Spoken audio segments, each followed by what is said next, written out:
good to go. Okay. So the Chiricahua National Monument is in southeastern Arizona. It's known for its unique rock formations, towering pinnacles, and its volcanic rhyolite formations that have been sculpted over approximately 27 million years. And this location is sometimes called the Wonderland of Rocks and has a variety of hiking trails, diverse wildlife, and is also represents a rich cultural history.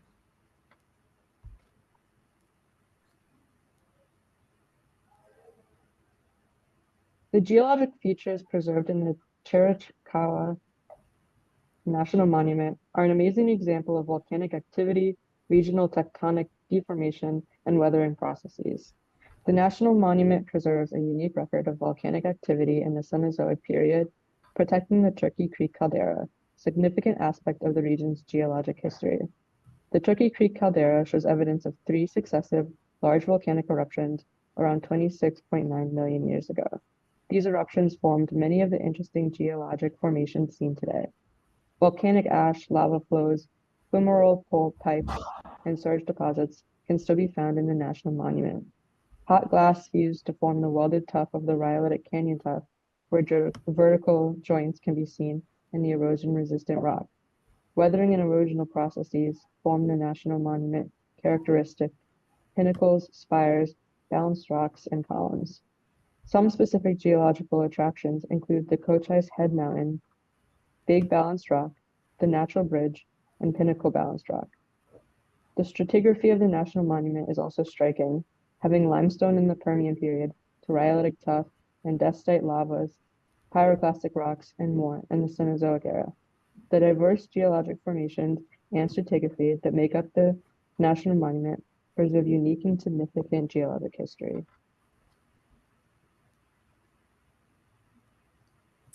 All right, so next we're going to be specifically looking at the Turkey Creek caldera and its ecological significance over the region. So around 27 million years ago, there was a massive volcanic eruption which laid down ash over an area about 12 miles long. This is significant because before the eruption, there was a temperate forest climate with animals like birds and deer being common. But after the eruption in the lower elevation near the caldera, it became much more arid and desert-like. And here you can find animals like snakes and lizards that are only exclusive to this southwestern desertous region of the United States. And also from there, the ash actually grew new species of plants like the prickly pear cactus and acatilla, which is kind of like a desert flower. And these organisms wouldn't be able to survive in a temperate forest climate, which the region was like before the eruption. And the forests are actually still there, but only at higher elevations. And there you can still find some of the plants and animals that were existing before the eruption happened.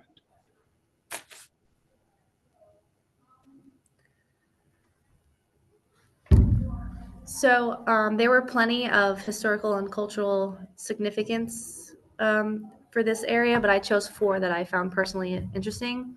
First, we have the Chiricahua Apache. There's evidence of their occupation and how they were living as hunters and gatherers. This notable tribe roamed this area up until the 19th century and called the Chiricahua Mountains their territory. There's plenty of evidence of their tools that they used and the warfare that they engaged in with the U.S. settlers. And some of the famous tribe leaders are Cochise and Geronimo. Next, we have the Buffalo Soldiers. They played a critical role in the southeastern Arizona settlements, and they were part of the 9th and 10th Cavalry. They were tasked with protecting settlers and maintaining supply routes and engaging with the Apache groups who were resisting the displacement from their ancestral lands. And they were pivotal in ending the Apache resistance and opening the region for settlers like the Erickson family, which leads us to the Faraway Ranch. This is one of the original homesteads, and it was built by Emma and Neil Erickson, who were a couple that immigrated from Sweden. They settled here after the Chiricahua Apache surrendered and created a guest ranch, which welcomed visitors who were drawn to the natural beauty and unique rock formations in this area. Lastly, the Civilian Conservation Corps, otherwise known as the CCC, was a program where they established, which was established in 1933 during the Great Depression by President Franklin D. Roosevelt. The goal for this group was to address issues in environmental conservation and help provide infrastructure for tourism. After the monument's establishment in 1924, access and facilities were limited to the rugged terrain, and it was a very remote location. So the CCC built roads such as Bonita Canyon Drive and created famous hiking trails, including the Heart of Rocks Trail.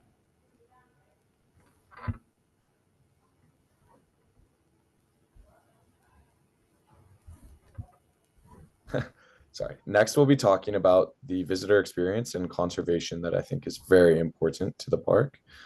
One, like Brianna said, protecting the Apache and Native American history that is very rich within the park. The park's home to over 200 bird species, mammals, and unique plants.